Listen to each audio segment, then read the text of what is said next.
Bonjour à tous et bienvenue sur Tesla Alsace. Alors, on va voir aujourd'hui les infos du jour qui concernent notamment la conduite autonome, le prix des modèles 3, des modèles Y aux États-Unis et les fameux essuie-glaces. Alors, j'avais dit dans ma dernière vidéo que j'avais l'impression que depuis la 2021.4.15.5, ouf, les essuie-glaces marchaient mieux et a priori oui, il y a une mise à jour de Tesla pour que les essuie-glaces automatiques utilisent toutes les caméras et pas que les caméras frontales. Alors en quoi ça aide? C'est une bonne question. A priori, il y a évidemment un paramétrage de sensibilité qui est fait par Tesla. Alors, pour mon retour, effectivement, ça marche mieux, mais reste à voir quand même en conditions particulières, notamment lorsqu'il y a une légère bruine. Aux États-Unis, le prix des modèles 3 et des modèles Y est encore ajusté, à savoir que pour la Standard Range Plus et la Long Range, eh bien, on a une augmentation du prix de 500 dollars et c'est la même chose pour la Model Y avec une augmentation du prix pour la Long Range qui est à 51 490 et la performance passe à 60 990 dollars. Prix de la Model 3 en France, eh bien pas de changement à l'heure actuelle. De même pour la Model Y, les prix restent identiques.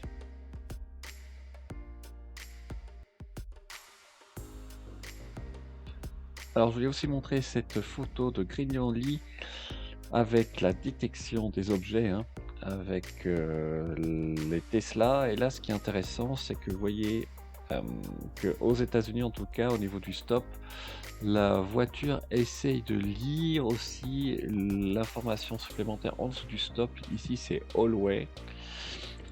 Et il y avait des questions aussi sur le tweet de Grilloni, comment ça se passerait en Europe. Et d'après Grilloni, les données GPS de la voiture pourraient aider dans certaines circonstances pour avoir les infos supplémentaires. Notamment, il y avait un exemple en Allemagne où la vitesse était limitée, mais que pendant certaines heures de la journée. Donc ça, évidemment, c'est encore plus compliqué pour la voiture pour détecter. À noter aussi sur la photo que la voiture détecte les formes de voiture, soit car, soit minivan, par exemple, la distance. A priori, c'est rouge quand la voiture est plus proche. La vitesse positive ou négative, à savoir si la voiture ralentit ou accélère. Et vous voyez aussi tout en bas la ligne stop avec la distance et que la ligne est partiellement occultée par la voiture, ainsi que le minivan au fond pour lequel il n'y a pas de signal radar. Donc c'est intéressant ici, on a toujours l'information comme quoi le radar est actif et est utilisé pour la détection des voitures. Voici la même chose mais en animé. Vous voyez en haut le stop eligible, eligible, eligible, eligible, et qu'on va se rapprocher du stop, hop, on va voir all way, donc la voiture arrive à lire l'information sous le panneau.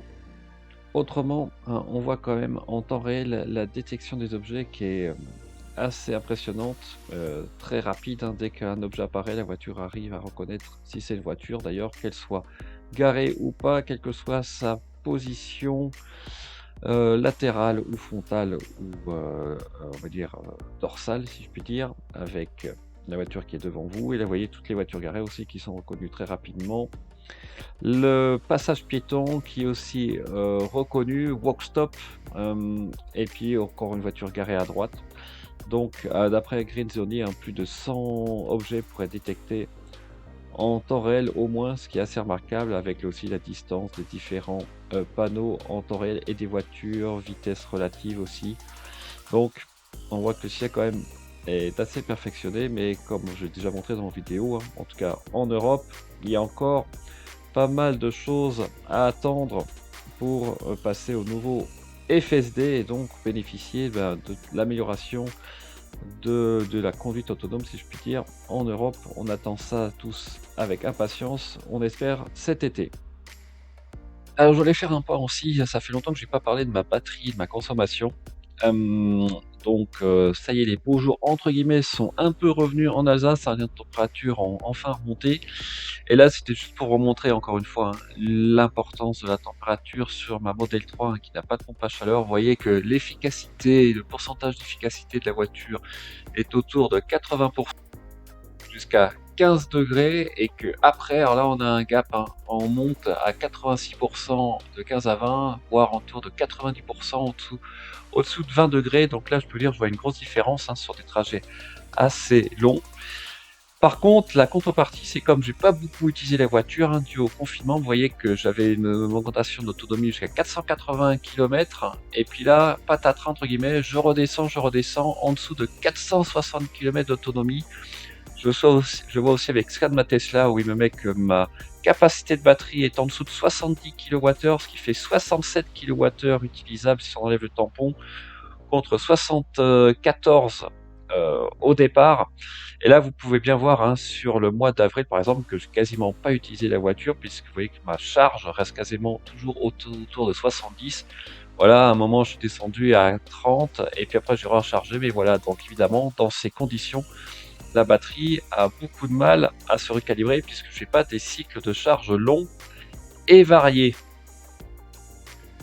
Et enfin, la dernière info dont je voulais parler, en fait, c'est les mises à jour de la voiture, hein. En fait, vous voyez que concrètement, la dernière grosse mise à jour, c'était la 2021.4.3, qui a eu lieu en février, donc fin semaine 4, mais enfin c'est plutôt semaine 5 déjà. Et vous voyez que depuis donc février, mars, avril, mai, pas grand chose à se mettre sous la dent, hein, par rapport à la dernière, où a priori, vous voyez, on avait eu la 32, la 40, la 44, la 48, donc tous les mois, plus ou moins, on avait une grosse mise à jour. Là, ça fait 3 mois, ça fera bientôt 4 mois qu'on n'a pas de grosse mise à jour. Donc espérons que la V11 est en approche, et ce qui explique pourquoi on n'a pas de grosse mise à jour depuis quelques mois, à savoir l'implémentation, hein, du nouveau FSD, surtout de nouveaux displays de l'écran qu'on a pu voir sur les nouvelles Model S, Model X, voire la vue 360. Donc voilà, il y a encore beaucoup de choses dont on est vraiment impatient de voir ces fonctions apparaître en Europe. Malheureusement, voilà, on est un peu frustré, donc il faut prendre son mal en patience, on ne peut faire que ça.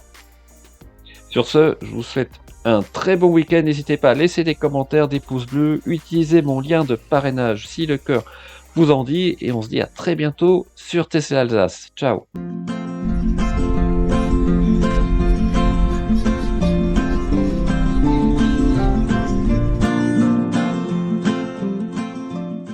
Milliards d'euros à 4,9 milliards d'euros, mais malgré ça, le bénéfice il est plus petit. Donc on a la preuve, hein, de ce qu'on sait tous, hein, à savoir que quand on lance une console, on la vend à perte. Sony avoue lui-même que voilà, il y a des choix stratégiques qui ont été faits pour maintenir justement un prix d'appel à 400 ou à 500 euros sur la PS5, qui fait que du coup il y a des composants qui coûtent trop cher à fabriquer.